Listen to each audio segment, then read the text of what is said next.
दोस्तों, भारत एक ऐसा देश है जहां लोग आज भी अपने साथ साथ अपने आस पड़ोस में दूसरों के जीवन में क्या चल रहा है इसकी भी जानकारी रखते हैं।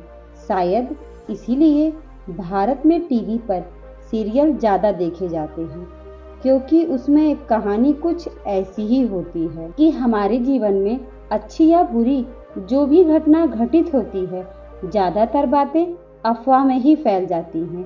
अफवाह का अपना एक अलग ही फायदा है। कई बार ये दूसरों के जीवन की परेशानियों को भी हल कर देता है। जैसे अगर किसी के जीवन में कुछ बुरा चल रहा हो और अफवाह के माध्यम से लोगों को पता चल जाता है, तो शायद कोई ना कोई उसकी मदद कर भी देगा। हम सभी चारों तरफ लोगों से घिरे हुए हैं, जिससे हम समाज कहते हैं। समाज का हमारे जीवन पर बहुत असर पड़ता है। हम जो कुछ भी सीखते हैं, बनते हैं, उन सब में समाज का एक बहुत बड़ा योगदान होता है। लेकिन हमारे समाज में जहाँ एक तरफ अच्छे लोग हैं, वहीं बुरे लोग भी होते हैं। जहाँ एक तरफ हमारे साथ सब कुछ अच्छा होता है, वहीं दूसरी चीज़ें बुरी भी हो जाती हैं।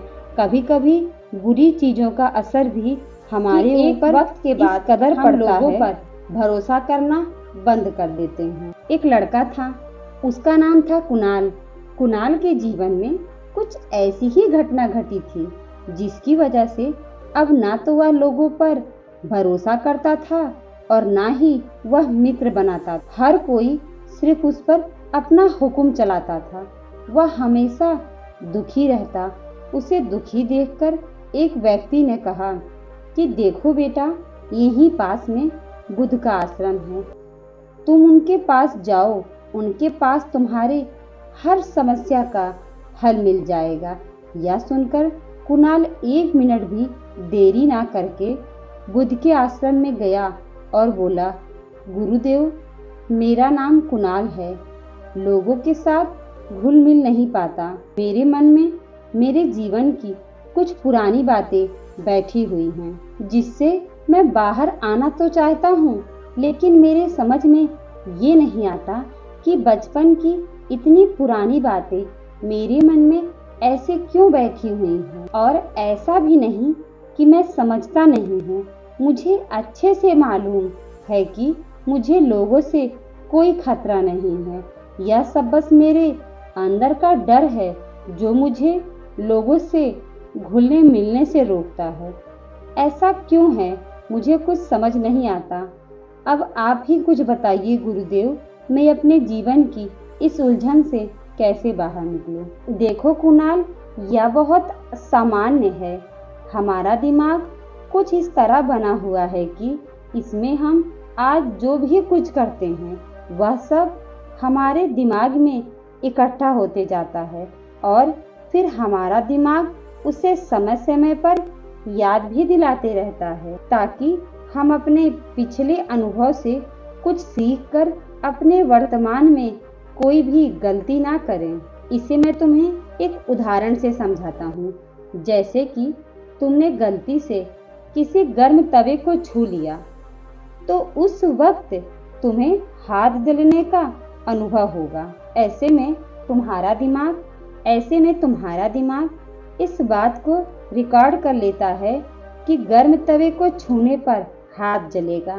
फिर दोबारा जब कभी भी तुम गर्म तवे के पास जाते हो, तो तुम्हारा दिमाग तुम्हें उस पिछले हाथ जले हुई घटना को याद दिलाता है और तुम्हें इस बात की चेतावनी देता है कि तुम गलती से गर्म तवे को मत छूना, वरना फिर से हाथ जल जाएगा। गौतम बुद्ध की बातों से कुणाल सहमत तो था, लेकिन फिर भी उसके मन में ढेर सारे सवाल थे। गुरुदेव, यह बातें तो मुझे समझ में आई, लेकिन आपको तो पता है कि दूध का जला छाछ को भी फूंक के पीता है। अब ऐसे में मैं अपने बीते कल को कैसे भुलाऊं? क्या आपके पास इसका कोई उपाय है, ताकि मैं फिर से लोगों के साथ घुल मिल सकूं? बात तो तुम्हारी सत्य है। अगर जीवन में कुछ एक बार गलत हो जाए तो हमें बार बार एक डर बना रहता है। ऐसे में डर की वजह से कई बार हम जीवन में कुछ नए कदम नहीं ले पाते, बल्कि उस डर के कारण हम अपने कदमों को पीछे कर लेते हैं।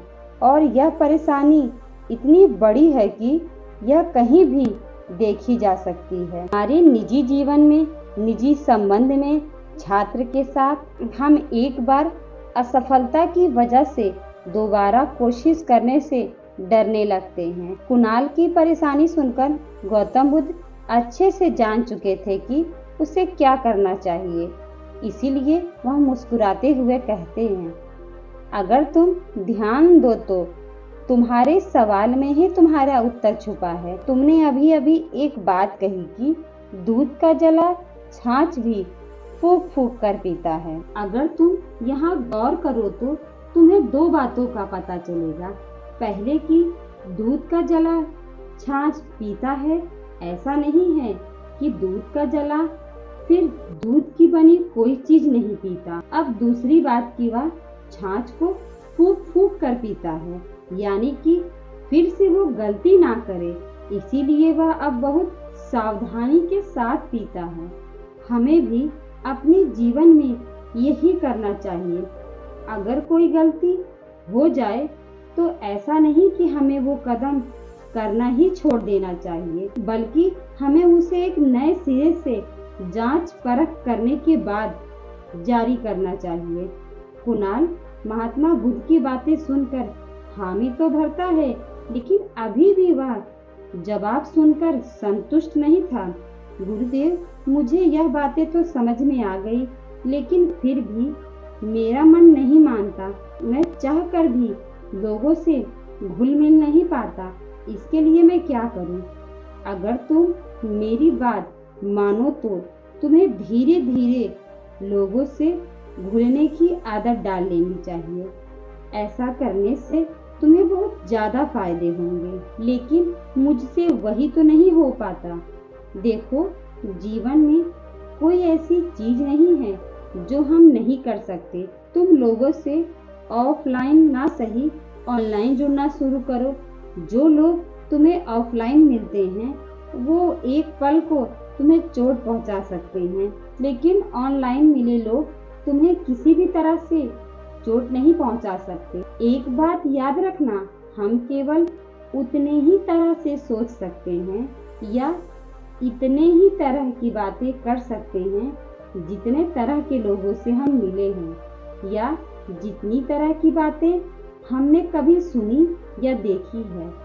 ऐसे में जब तुम ज्यादा लोगों के साथ घुलोगे मिलोगे तो तुम्हारे अंदर जीवन को देखने का अलग नजरिए का विकास होगा, जिसके कारण धीरे धीरे तुम्हारे अंदर एक विकासशील दिमाग का विकास होगा।